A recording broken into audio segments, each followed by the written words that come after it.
Êtes-vous devenu lumière par l'évangile de vérité? Genèse 1, versets 2 à 3. La terre était informe et vide, et il y avait des ténèbres à la surface de l'abîme, et l'Esprit de Dieu se mouvait au-dessus des eaux. Dieu dit que la lumière soit, et la lumière fut. En créant l'univers et toute créature, Dieu a révélé son grand et majestueux plan par Jésus-Christ. Le chapitre 1 de la Genèse nous montre le plan majestueux que Dieu a préparé pour l'humanité.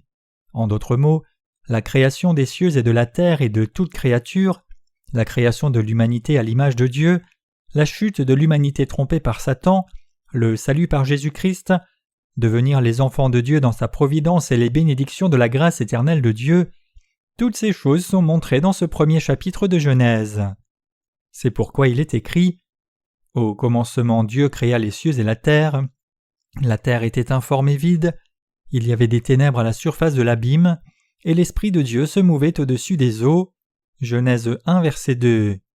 Quand il est dit ici « La terre était informe et vide, il y avait des ténèbres à la surface de l'abîme », cela implique la condition de l'humanité et toutes choses créées par Dieu qui ont chuté dans la confusion, trompées par Satan, une créature déchue spirituellement.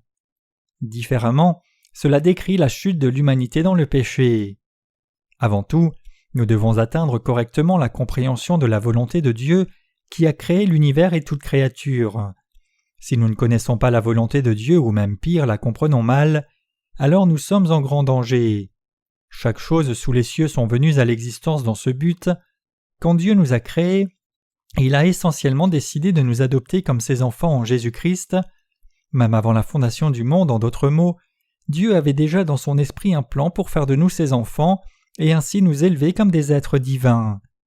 C'est la raison pour laquelle Dieu nous a fait selon son plan, permettant que nous fassions face à des difficultés pendant que nous vivons sur cette terre, faisant que nous le cherchions à travers de telles difficultés, permettant que nous trouvions l'évangile de vérité qui a effacé tous nos péchés par Jésus-Christ, et faisant ainsi, Dieu nous adopte comme ses enfants et nous donne son beau royaume.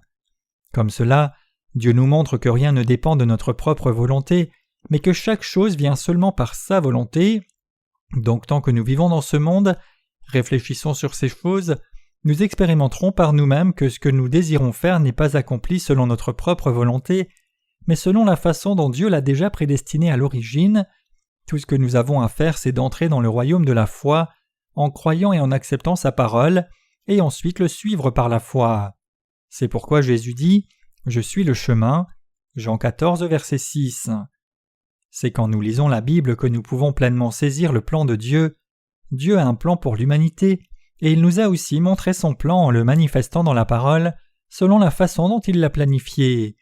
Donc c'est dans la parole de Dieu que nous pouvons découvrir la volonté de Dieu, et c'est en croyant dans cette parole et en la suivant que nous pouvons trouver Dieu.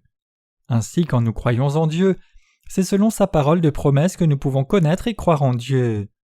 Si vous réfléchissez à tout par vos propres pensées sans vous soucier de la parole de promesse de Dieu, décidez tout par vous-même et essayez de trouver Dieu selon vos propres critères, à partir de là, vous tomberez seulement dans la confusion. Pour trouver Dieu, vous devez croire dans sa parole de promesse et la suivre, et alors seulement vous pourrez rencontrer Dieu. C'est pourquoi Dieu nous a donné la Bible. Sans la Bible, la parole de Dieu, il est impossible pour nous de trouver Dieu. La Bible, c'est la parole de Dieu, et c'est la parole de l'alliance que Dieu a accomplie et continuera d'accomplir. La Bible dit que Dieu est le Dieu de la parole, qui planifie avec la parole, accomplissant ce plan pour nous avec la parole, et qui vient à nous en nous rencontrant par la parole.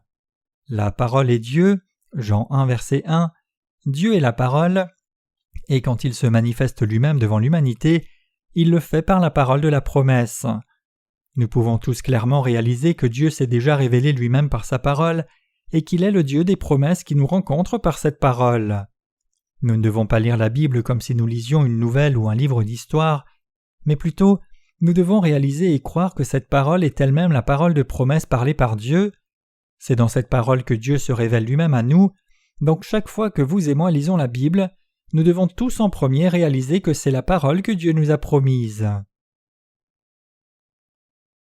La Bible est la lumière du salut pour l'humanité. Il est écrit « La terre était informe et vide, Il y avait des ténèbres à la surface de l'abîme et l'Esprit de Dieu se mouvait au-dessus des eaux. Dieu dit « que la lumière soit » et la lumière fut. Dieu vit que la lumière était bonne et Dieu sépara la lumière d'avec les ténèbres. Dieu appela la lumière jour et il appela les ténèbres nuit. Ainsi il y eut un soir et il y eut un matin. Ce fut le premier jour. Genèse 1, versets 2 à 5. Dans ce passage, Dieu appelle la lumière jour et les ténèbres nuit, énonçant ainsi la volonté indomptable de Dieu de chasser le péché des âmes qui sont liées. Cela dit que ce qui chasse ce péché, toute cette confusion, ce vide et ces ténèbres, c'est la lumière. Qui alors est la lumière ? Ce n'est autre que Jésus-Christ le Sauveur. Qui sont alors ceux qui sont caractérisés comme informes, vides et qui ont des ténèbres sur la surface de l'abîme ? Cela ne se réfère à personne d'autre qu'à nous-mêmes. Cela décrit les humains qui, créés par Dieu, ont été trompés par Satan et sont tombés dans la confusion. Dès le commencement, Dieu a promis ce qui suit. Quand vous tomberez dans la confusion, je vous sauverai avec la lumière, et ceux qui accepteront la lumière deviendront lumière, mais ceux qui n'accepteront pas la lumière deviendront ténèbres. Quand nous créons quelque chose, nous avons à l'avance un certain but pour ce que nous créons. Il n'y a rien qui est créé sans but. Quand Dieu a créé les cieux et la terre et qu'il a créé l'humanité au commencement, son plan était de faire de nous ses enfants, de nous glorifier dans cette position comme ses propres enfants, afin que nous ne restions pas de simples créatures plus longtemps. C'est ce que la Bible dit. Au commencement Dieu créa les cieux et la terre, et quand il nous créa, nous ses créatures, il ne nous a pas fait comme des robots, mais il a donné le libre arbitre à chacun d'entre nous. Dieu nous dit « Chacun de vous peut soit accepter ou rejeter ma grâce et mes bénédictions, je vous ai fait comme des créatures avec la liberté de choix. » Jean 3, versets 20 à 21 dit « Car quiconque fait le mal hait la lumière et ne vient point à la lumière, de peur que ses œuvres ne soient dévoilées, mais celui qui agit selon la vérité vient à la lumière, afin que ses œuvres soient manifestées parce qu'elles sont faites en Dieu. » Nous qui sommes nés de nouveau pouvons clairement distinguer la lumière des ténèbres. Cependant, les gens confus qui sont encore sous le péché ne peuvent pas discerner la lumière des ténèbres. Plutôt, généralement, ils haïssent la lumière et aiment le mal. Néanmoins, le droit de choisir l'un des deux nous appartient. Si Dieu ne nous avait pas donné ce droit de choisir, c'est-à-dire qu'il ne nous ait pas donné le libre arbitre, alors nous ne pourrions pas dire que Dieu est juste. D'un autre côté, si Dieu laisse tout le monde seul pour être jeté en enfer, alors nous ne pourrions pas dire que Dieu est saint et juste. Dieu dit « Je suis le Tout-Puissant, mais je vous ai donné le libre arbitre. Ainsi, si réellement vous aimez la bonté, alors suivez cette bonté et recevez toutes mes bénédictions et vivez en moi. Mais si vous aimez les ténèbres, alors soyez libres de faire ainsi. » Donc ceux qui viennent dans la lumière que Dieu a choisie, qu'ils le reconnaissent et qu'ils croient en lui, pour ce choix ils reçoivent tous la bénédiction du salut de Dieu et vivent pour toujours. Ceux qui échouent à faire ainsi, d'un autre côté, seront justement jetés en enfer et souffriront avec grincement de dents de douleur, car ils ont choisi leur propre méchanceté. Ceci est la vérité juste de Dieu, et c'est ce que révèle la divinité de Dieu. Il est manifeste que Dieu est complètement parfait. Dieu ne nous contraint pas à quoi que ce soit, mais il se manifeste lui-même à travers son alliance et nous fait le louer justement. En nous donnant sa grâce et la vérité, Dieu a prévu que nous régnions sur toutes les autres créatures et que nous soyons servis par elles. C'est pour ceux qui choisissent devant Dieu ce qui est juste, c'est-à-dire la lumière, que Dieu donne la bénédiction. Mais pour ceux qui choisissent le mal, Dieu juge leurs péchés selon sa justice. Voici qui est notre Dieu comme c'est révélé dans la Bible. Dieu est le Dieu de l'Alliance. Personne ne peut dire que Dieu est injuste et inique. Dieu a donné à l'humanité le droit de choisir. La Bible dit que si quelqu'un aime les malédictions plus que les bénédictions, il a été établi qu'il aura ce qu'il désire. En revanche, pour ceux qui aiment la lumière et ont accepté dans leur vie cette lumière, la parole de Dieu, Dieu leur donnera toutes les bénédictions qu'il a promises. Dieu a permis que celui qui veut être béni par lui, qui a créé les cieux et la terre, choisisse sa bonté et reçoive les bénédictions du salut et la vie éternelle. Dieu qui a créé les cieux et la terre nous parle. Dieu est parfait, il est le seul juste parfait, il est divin pour toute créature, il est le Créateur, il est l'être absolu, il n'y a personne qui puisse objecter à cela. Par la parole, nous voyons le Dieu de l'Alliance qui nous a promis par la parole et a accompli cette parole de promesse pour nous. Dieu créa les cieux et la terre au commencement. Dieu a réellement fait chaque chose, les ténèbres aussi bien que la lumière. Savez-vous cela? Le droit de choisir a été donné à tous les êtres humains, et c'est selon leur choix que la grâce de Dieu demeure sur eux. Dans le royaume de Dieu, il n'y a pas de mots tels que non, mais il y a seulement oui. En d'autres mots, il y a seulement que l'infaillible vérité. Qu'il y ait seulement oui signifie qu'il n'y a rien de négatif. Il est écrit « La terre était informée vide, il y avait des ténèbres à la surface de l'abîme, et l'Esprit de Dieu se mouvait au-dessus des eaux. Dieu dit que la lumière soit, et la lumière fut. » Genèse 1, versets 2 à 3. Quand la Bible dit que Dieu créa les cieux et la terre suivi de la terre était informée vide, cela implique que même avant la création du monde, le plan de Dieu était déjà fondé sur la tentation de Satan. Si les chapitres 1 et 2 du livre de Genèse décrivent le plan de Dieu, à partir du chapitre 3 et les suivants, ils parlent de l'accomplissement de ce plan. On peut dire que Dieu a mis en œuvre son plan entier étape par étape.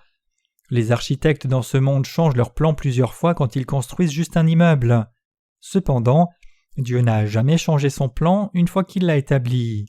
Il exécute chaque chose exactement selon ce qu'il avait planifié. Dieu ne laisse pas ses créatures simplement comme des créatures, mais il a planifié pour elles de naître de nouveau pour être recréées. Que l'humanité soit libérée du péché, c'est la lumière. La parole de Dieu est la ressource qui rend capable les gens d'échapper au péché. Si l'humanité n'était pas informée vide et qu'il n'y ait pas de ténèbres à la surface de l'abîme, c'est-à-dire si l'humanité n'avait pas été trompée par Satan, alors les êtres humains n'auraient pas pu revêtir la grâce qui les rend libres du péché et devenir enfants de Dieu. C'est en croyant dans l'évangile de l'eau et de l'esprit que nous tous avons pu revenir à la grâce du salut que Jésus-Christ nous a donnée et devenir les enfants de Dieu. Notre gloire a déjà été préparée par la providence de Dieu dans son plan. Adam et Ève, les ancêtres de l'humanité, ont été trompés par Satan. Cependant, même si cela était inclus dans la prédestination de Dieu, les vers vivent plusieurs années dans la terre au stade de larve, mais finalement ils grimpent à un arbre et sont transformés par métamorphose, ouvrent leurs ailes et deviennent des cigales. Pour devenir cigales, ils doivent tous invariablement vivre comme un ver dans la terre sombre. Comme cela, que les êtres humains aient été trompés par Satan et soient tombés dans le péché, était prédestiné dans le glorieux plan de Dieu. En d'autres mots, Dieu a permis que nous soyons trompés par Satan, parce que c'est seulement si nous devenions pécheurs en premier que nous pouvions être transformés en enfants de Dieu par la foi en Jésus-Christ.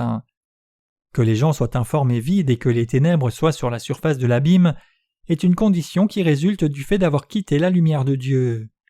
Quand quelqu'un se détourne de Dieu, le Créateur qui l'a fait, et de sa parole d'alliance, son cœur est visité par la confusion et le vide.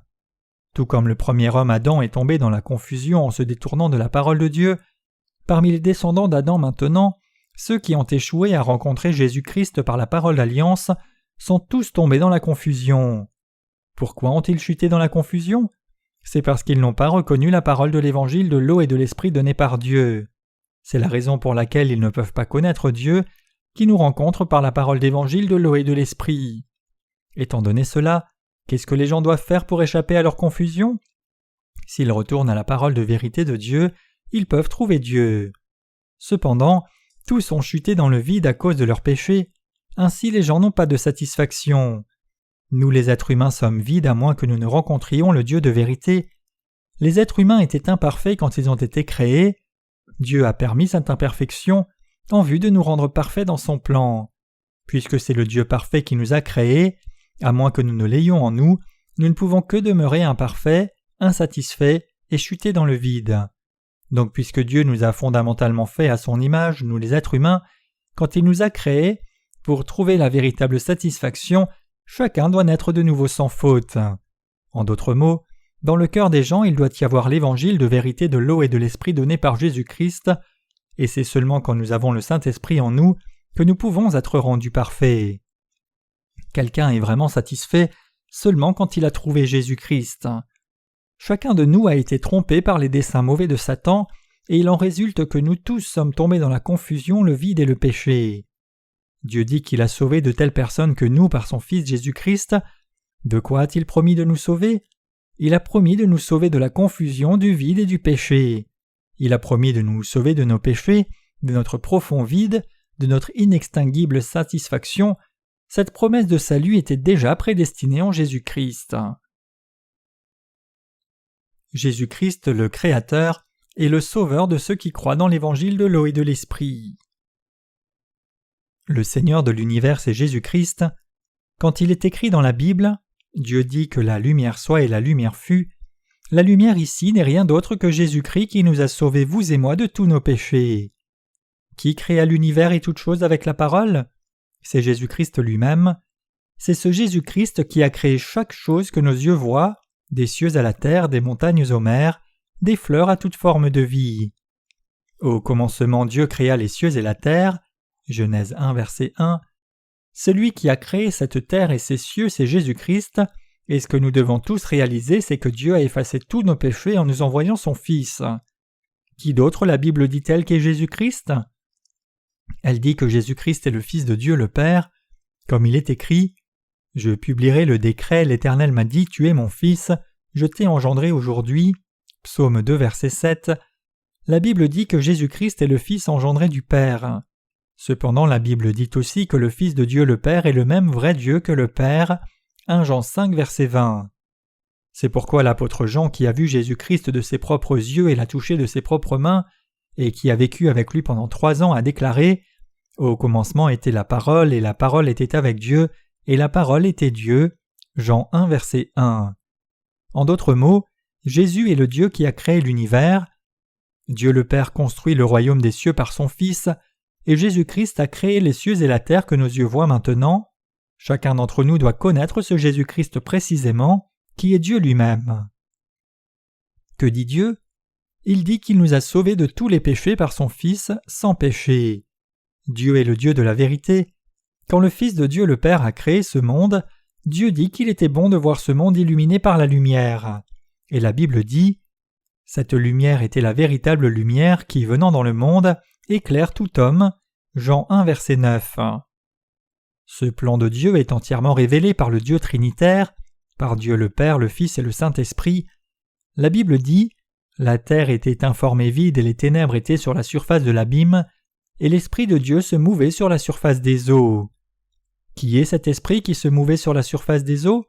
L'Esprit ici, c'est le Saint-Esprit. Le Fils du Père est celui qui a créé cet univers, et Dieu le Père promet qu'à travers son Fils, il sauvera tous ces êtres humains qui sont tombés dans la confusion et le vide. Et Dieu cherche à nous accorder l'Esprit qui fait de nous les enfants de Dieu, mais cet Esprit ne peut pas venir demeurer dans nos cœurs aussi longtemps que le péché est en nous. C'est pourquoi Dieu le Père a établi une alliance avec nous, ses créatures, et nous a promis de nous envoyer son Fils sur cette terre. L'Esprit de Dieu ici se réfère au Saint-Esprit, et ce Saint-Esprit vient en ceux qui croient et suivent la parole promise de Dieu et demeurent en eux. Ceci est le plan de Dieu. Le Dieu trinitaire est entièrement manifesté ici. Dieu fit son plan complet pour nous avant la fondation du monde, et il a été pleinement accompli, étape par étape. Nous avons besoin de réaliser que c'est la raison pour laquelle Dieu dit que c'était bon à voir quand il fit le royaume de la terre et le royaume des cieux. Dieu dit que quand son Fils créa la lumière le premier jour qu'il fit cet univers, c'était bon à voir. En d'autres mots, Dieu s'est plu à faire de ses créatures ses propres enfants, les mêmes enfants que Jésus-Christ. C'est pourquoi l'apôtre Paul, réalisant le plan majestueux de Dieu, le loua, ô profondeur de la richesse, de la sagesse et de la science de Dieu, que ses jugements sont insondables et ses voies incompréhensibles. Romains 11, verset 33. Il est aussi écrit « C'est de lui, par lui et pour lui que sont toutes choses » Romains 11, verset 36. Comment alors une simple créature peut-elle désobéir à ce Créateur ? Désobéir en soi est un péché.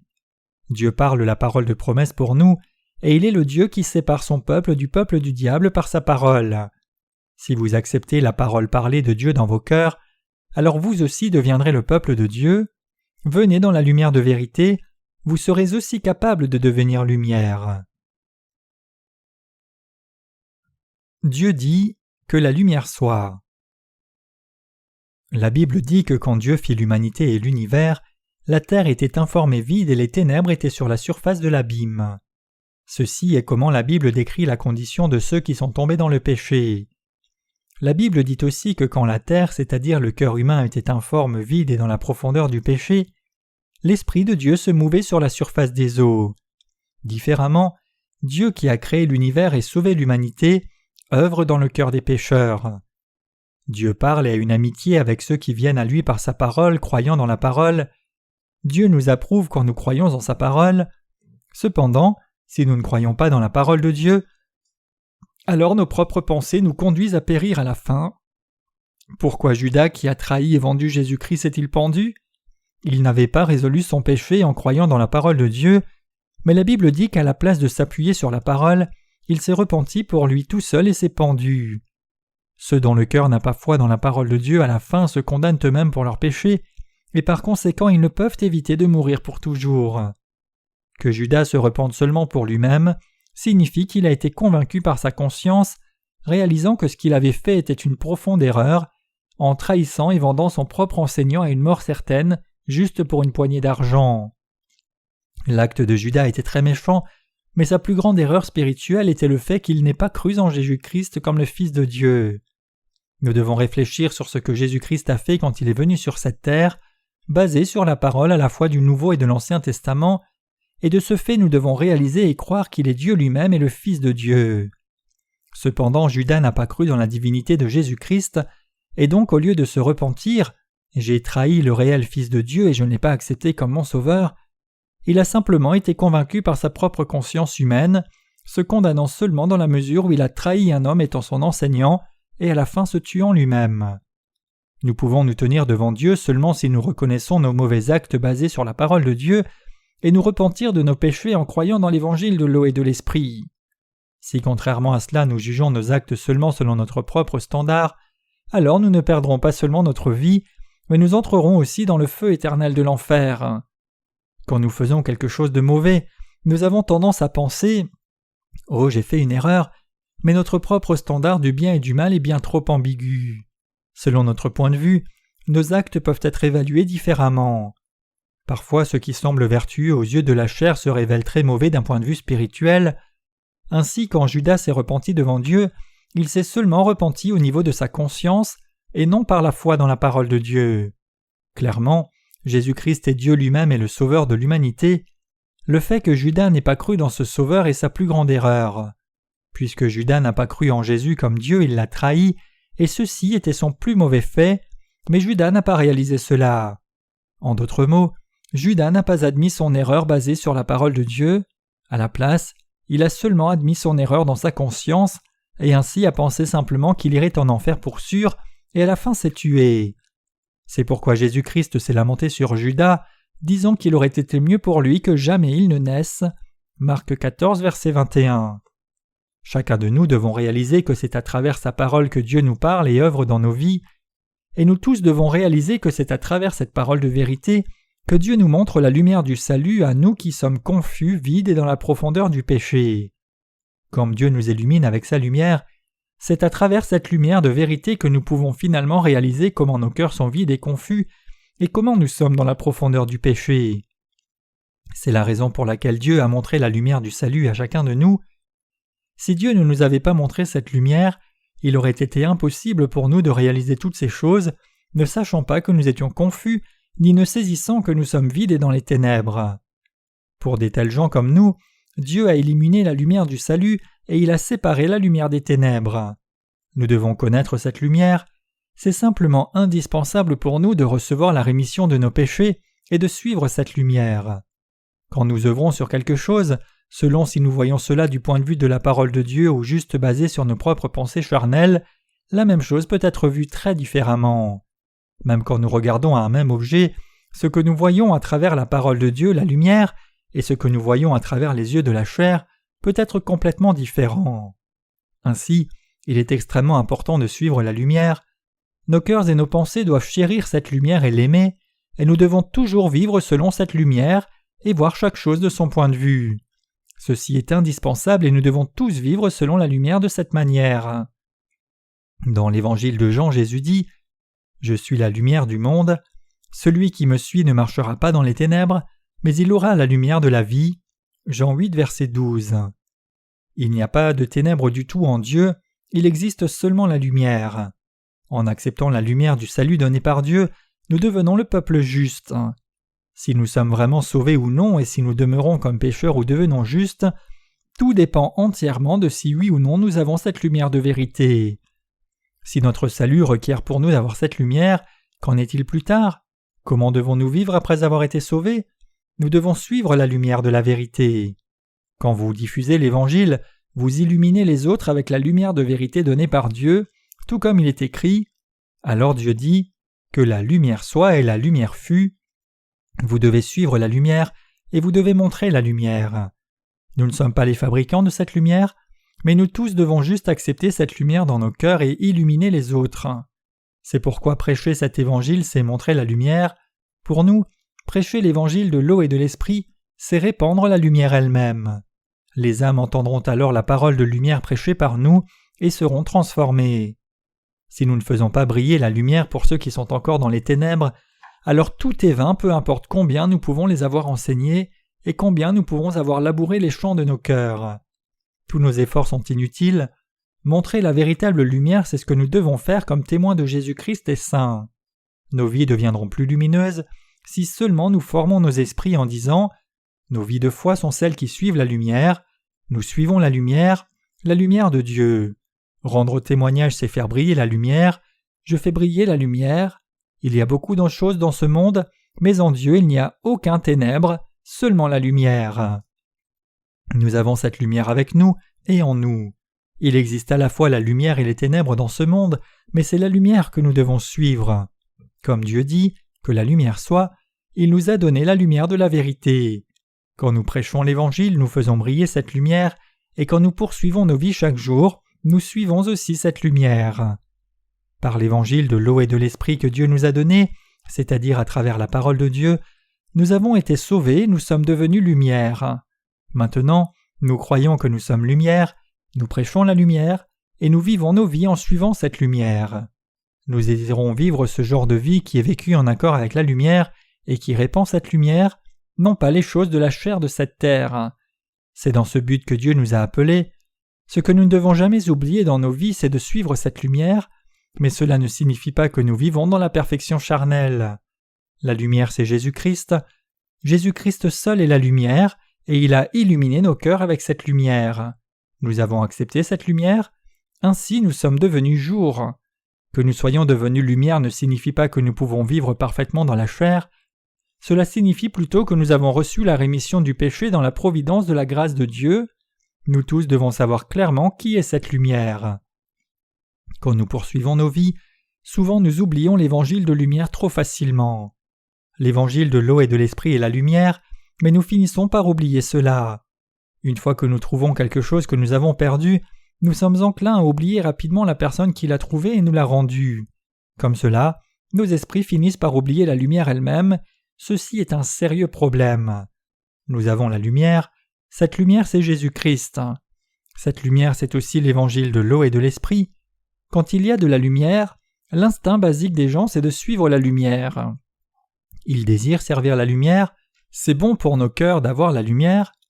Et c'est bon pour nos esprits de se souvenir que Dieu est la lumière. Prêcher l'Évangile, c'est répandre la lumière. Ce n'est pas quand nous faisons quelque chose par nous-mêmes, mais quand nous prêchons l'Évangile reçu du Seigneur que nous répandons la lumière. Nous pouvons faire différentes choses, mais toutes ces choses sont réellement faites pour répandre la lumière. C'est pour suivre la lumière que nous vivons nos vies de foi, et c'est dans cette optique que nous faisons chaque chose et vivons nos vies. Dans la première épître de Jean, Dieu parle de la lumière fréquemment. Il est écrit « Celui qui dit qu'il est dans la lumière et qui est son frère est encore dans les ténèbres. Celui qui aime son frère demeure dans la lumière, et aucune occasion de chute n'est en lui. Mais celui qui est son frère est dans les ténèbres, il marche dans les ténèbres, il ne sait où il va parce que les ténèbres ont aveuglé ses yeux. » 1 Jean 2, versets 9 à 11.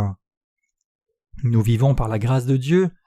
Pour prêcher l'Évangile et faire l'œuvre de Dieu, il faut en effet vivre une vie qui répand la lumière. Au lieu de penser que cette vie est trop compliquée, nous devons juste réaliser simplement, clairement et correctement que croire en Jésus-Christ et prêcher son évangile de vérité du salut, c'est vivre la vie qui répand la lumière. Tout ce que vous avez à faire, c'est garder à l'esprit que croire et prêcher Jésus-Christ comme la lumière, c'est la vie de lumière. À moins de garder cela à l'esprit, vous ne pouvez guère vous rendre compte de pourquoi vous vivez. La raison pour laquelle je dis cela, c'est que ceux qui ont reçu la rémission de leurs péchés tout récemment ont trop de choses à l'esprit. Quand on leur dit de devenir serviteurs de Dieu et de travailler, ils se laissent submerger par toutes sortes d'hésitations. Pourquoi est-ce le cas? C'est parce qu'ils ont oublié la parole de Dieu. Bien que le fait que nous ayons été sauvés à travers l'évangile de l'eau et de l'esprit soit quelque chose qui a déjà été atteint, il est ainsi tout à fait possible pour nous d'oublier combien c'est précieux. C'est pourquoi nous devons régulièrement affirmer le fait que nous sommes devenus lumière. Nous devons une fois de plus ruminer sur la parole en pensant « Dieu est lumière, Dieu a ordonné qu'il y ait la lumière, ainsi comme Dieu l'a dit, il y a eu la lumière, et Dieu sépara la lumière des ténèbres, il appela la lumière jour et les ténèbres nuit, Dieu fit briller la lumière sur la terre qui était sans forme, vide et dans la profondeur des ténèbres.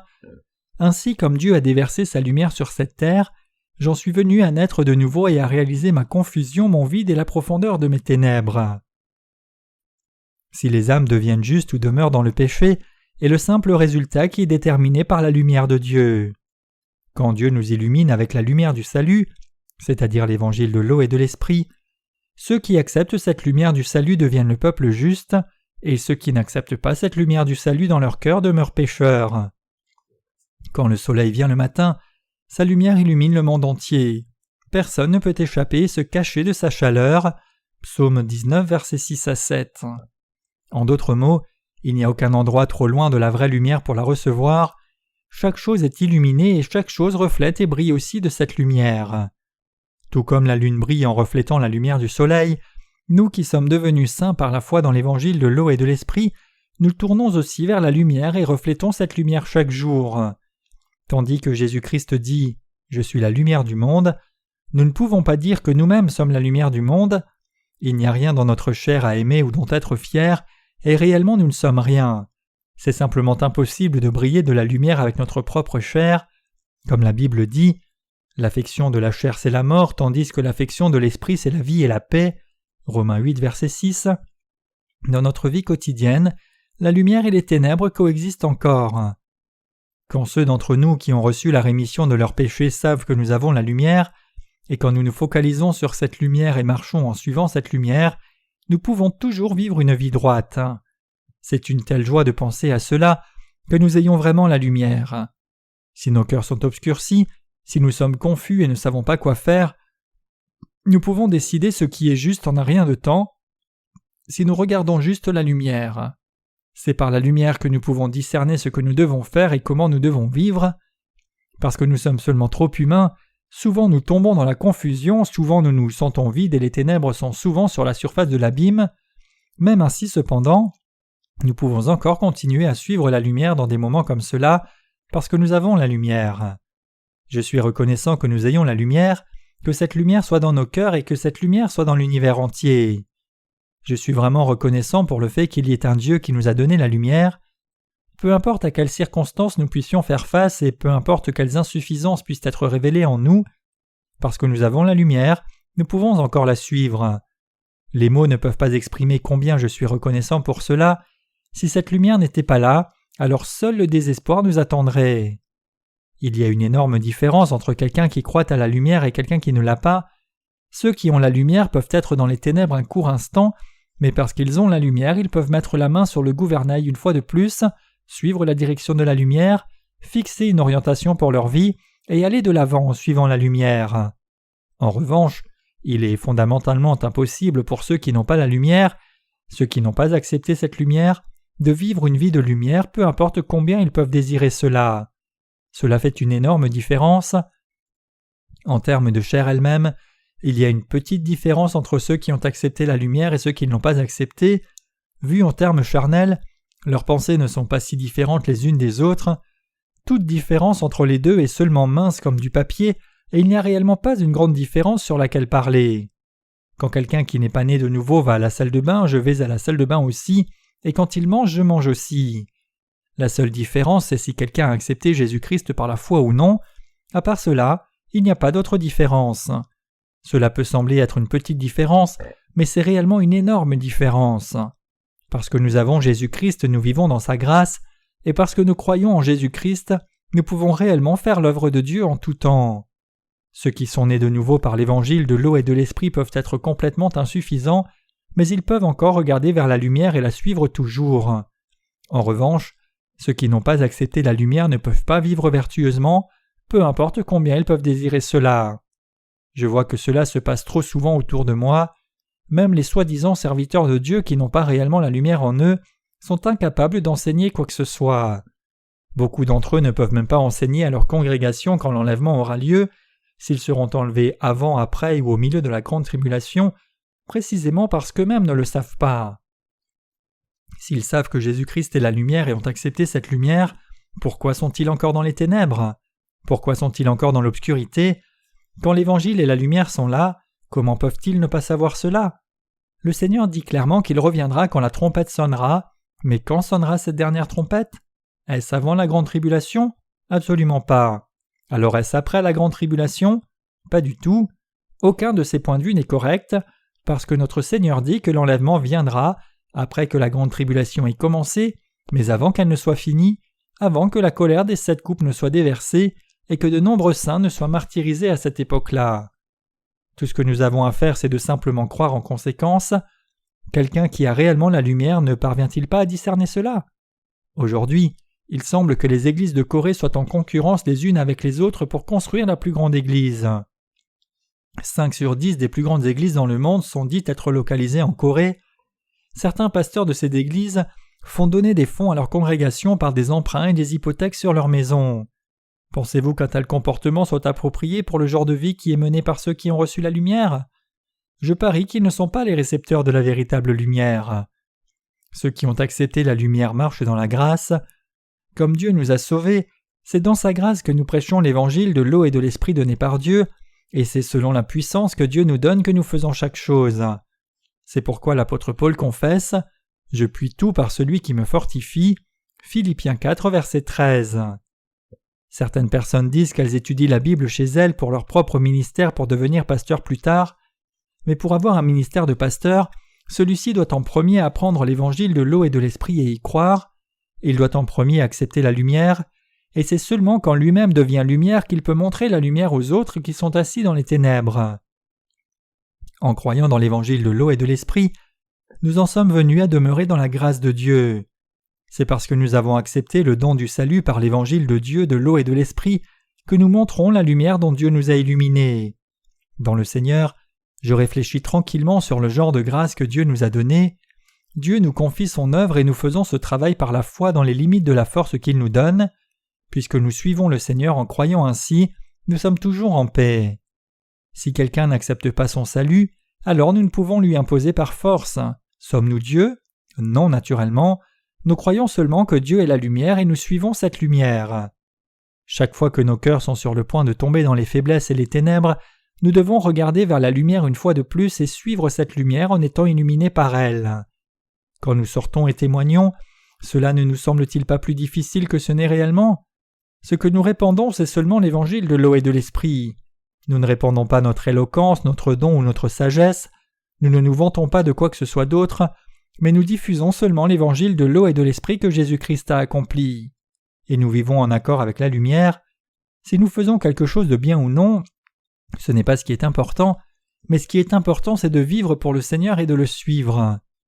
Nous avons déjà accepté la lumière et nous sommes déjà devenus ceux qui répandent cette lumière. Il doit y avoir une telle foi dans nos cœurs. Cette foi elle-même nous rend capables de répandre l'Évangile, de faire l'œuvre de justice, de regarder vers la lumière et de vivre en accord avec la lumière. Nous pouvons vivre debout en tout temps et ne jamais trébucher. Avant toute chose, je donne toute ma reconnaissance à Dieu pour nous avoir donné la lumière du salut. Même si nous n'avons rien d'autre mais seulement la lumière du salut, nous pouvons encore toujours vivre nos vies dans le Seigneur. Parce qu'il n'y a rien de bon en nous, nous avons besoin de la lumière, et tout ce que nous avons à faire, c'est juste de croire dans cette lumière du salut et vivre nos vies dans cette grâce, répandre le véritable évangile à tous. Comme nous croyons dans la lumière du salut, il est maintenant possible pour nous de vivre la vie de lumière devant Dieu.